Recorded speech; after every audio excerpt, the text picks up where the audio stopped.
مصطفى مام زلال والشيخ محمود نمان ملا مصطفى مام زلال والشيخ محمود سروك سروشي كردان فرمان بككاك مسعود باهمو بريكوين بو أشرف يا الشيخ مقصود فقوتا في كردان شعر قوراني وسرود وجياني شهيدان من درود وهزار درود شرفاناني روش آوا وينقل غان وعدود لدجي أحمد شرعو صفاي ظالمين برود روش آوا سردكوية بشويري ساوي حسود صلاو لمظلوم عبدي خبات دكابة وزود بردوان بفرمان دو كرديش دكابة مقصود وريب نقرد الصوري دايلن بيعدو حدود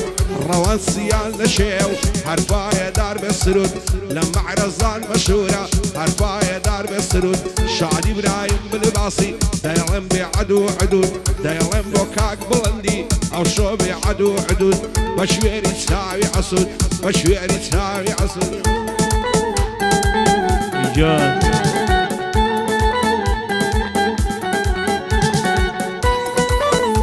رجال ثانية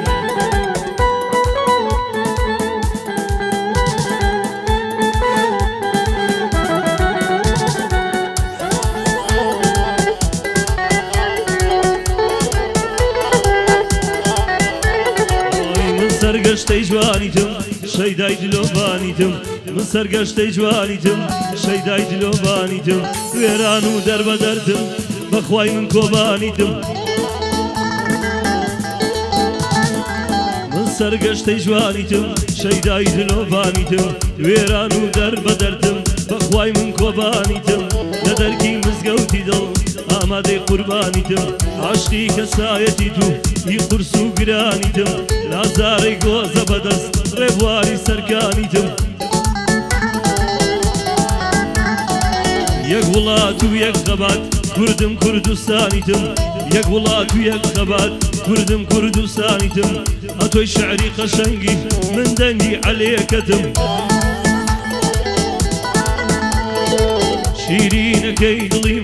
من فرهادی سانیتم اگر دلت گوراوه من سوزی گورانیتم قربانی وفاداری قربانی فیزانیتم گر حسد لفیاسه من هوای بارانیتم کاغربین گرد سوری کاغربین گرد سوری بو تو لگورانیتم دبی باشی بو بلم امنیش وکو گوبانی خدای در بدر بوم کاغربین کوبانیتم کاغربین کوبانیتم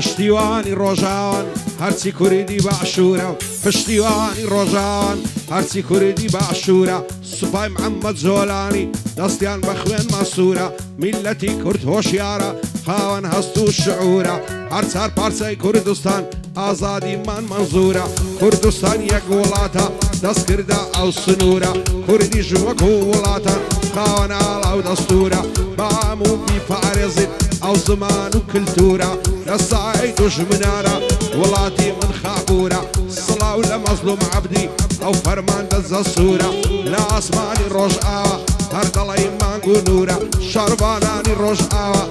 شرباناني روش آوا مرداتيان بقصورا كسو كوري روش آواي بأعضائي مشهورة بوريبين قرد السوري دعني اشتولا عزورة من ريبين مخوش دوي يكزار مردود زا الصورة شعري روان سياني دعني اشتولا عزورة وبلندي معرزة لم هلا بوبنبورة آقاي لب بالباسيبي او خالقي غفورة شعري برايم بالباسي دليدن او صندورة او اشعلي رمضان هردلي رحيم فورة ساشين الله امام علي دليدن او تنبورة وصرودي معرزة يا اخوة الشير من دورة صلاو للشريكة هوزان لكردستان مشهورة صلاو لكومبانيا هوزان لحولي عري مشهورة رجال يا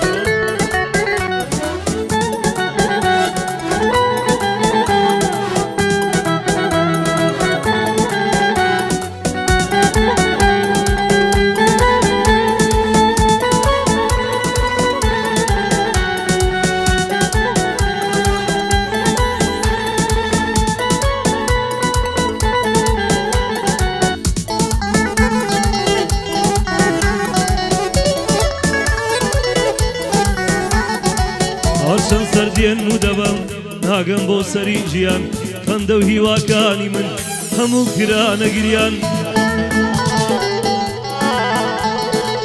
هەژارێ پێ دەکەنین هەزار جار منیان گریان بۆ کورد و کوردستانم هەموو شەو بۆی دەگریان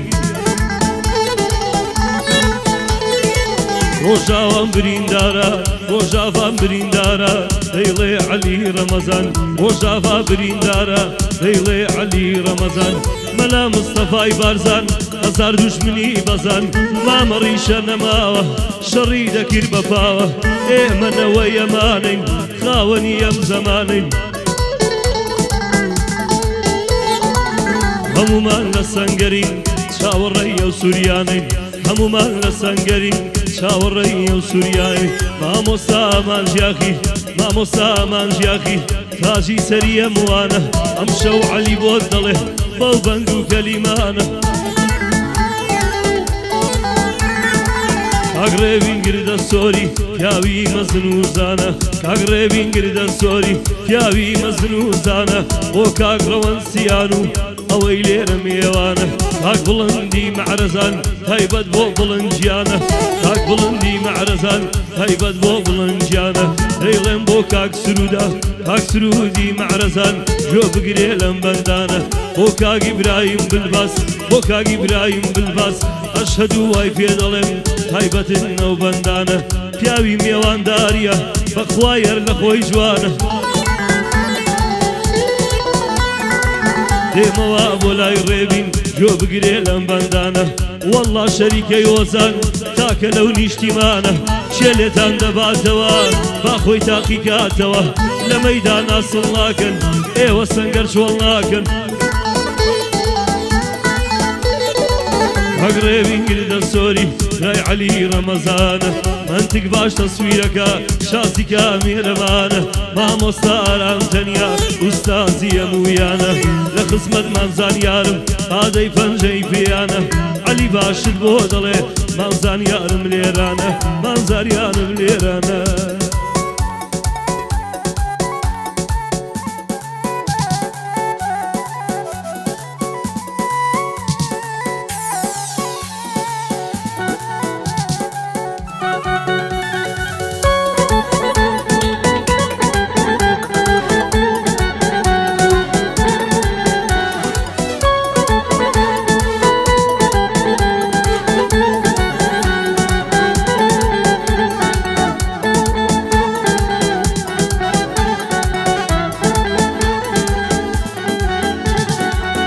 سەر و ماڵمان دەبەخشین لە ڕێی خاچی کوردستان سەر و ماڵمان دەبەخشین لە ڕێی خاچی کوردستان ئەو خاکەی دەپارێزین لە دەستی تیرۆریستان تا وڵات ئازاد دەکەین خەبات دەکەین مێوەستان پێشمەرگە ناوی بەرزە لە ناو هەزاران داستان مژدەی ئازادی دێنین دەما پێشوێر بن فەستان نایەڵی دەستی دوژمن بێتە لا دێو شارستان ئەو وڵاتە وێرانکەن بمان خەنە ژێر دەستان هەر بزانە گەلی کورد هەمووی بە یەک ڕاهەستان دوژمن ڕوو لا هەرێ بکەن نەزاتان نابێ کەستان سوێن بێتە ناو خاکەتان لێ دەکەین بە گۆڕستان بۆ شەڕوانان هەرکەمە چەند بنووسم مەڵبەستان بۆ ڕێبین گردە سووری هیچم نابێ نخستان من ڕێبینم خۆش دەوێت بە شوێنی چاوی بەستان شانی ڕەوەنسیانی دەیڵم شعر و هەڵەبەستان بۆ بڵندی مەعرەزە ڕای دەگرم لەسەر دەستان شانی برایم بلباسی دەیڵم بە خۆشی دۆستان بۆ خاڵە ئاراس دەیڵم ئەو شۆ شعر و هەڵەبەستان یادی ئاراس خەباتی و بۆ باقی خۆشەویستان بۆ باقی خۆشەویستان خۆشەویستی مامۆستا ئاراس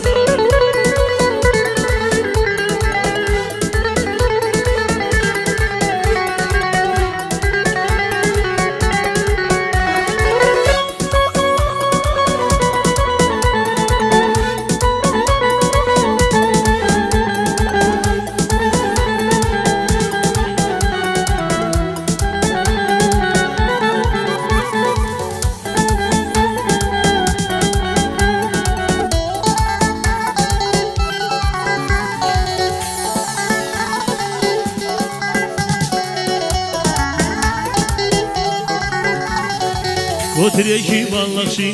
ڕۆی بەرەو گۆبانی زوو ڕۆی و گەڕایەوە هەواڵی هێنایەوە گوتی لە ئاسمانیشی دایپۆشیوە ماتەمین لەوێ ئاگر دەبارێ وەک باران دێتە خوارێ سەبر و تەحەمولیەوێ چاوە کوردستان کەوێ گوتم کۆتری ئازار لە مێژوو زۆر کەس بەزە قەت مەڵێ باڵشیاوم بەدەست دوژمن پێکراوم وێن لە باڵام دەشۆڕێ دیلم دەمکەنە تۆڕێ بۆ ئازادی بجەنگا دوژمن لە لێوار مەرگە هەر وەک دیلی قەفەسێ پێدنایەنن هەرەسێ شەیدانی کوردستان خوا بە باشتان شادکات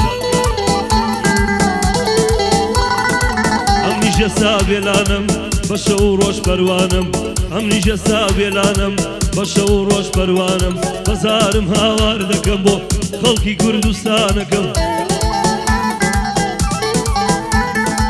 بەزارم هاوار دەکەم بۆ خەڵکی کوردستانەکەم شێلێمان دەباتەوە با خۆی تاقی کاتەوە لە مەیدانە سڵ ناکەم من ڕۆژاوا چۆڵ ناکەم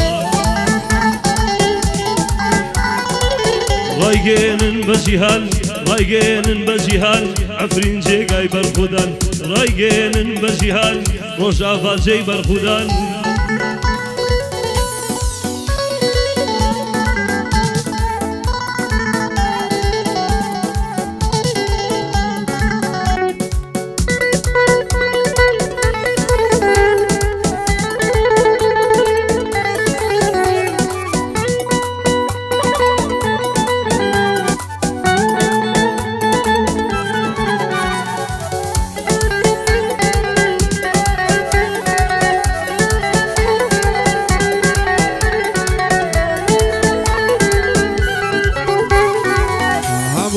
خەبات دەکەین تاو کاتەی بتوانین هەمومان خەبات دەکەین تاو کاتەی بتوانین بە خوێن و ماڵ و سامان شەڕوانی کوردستانین بۆ ئازادی ئەم گەلە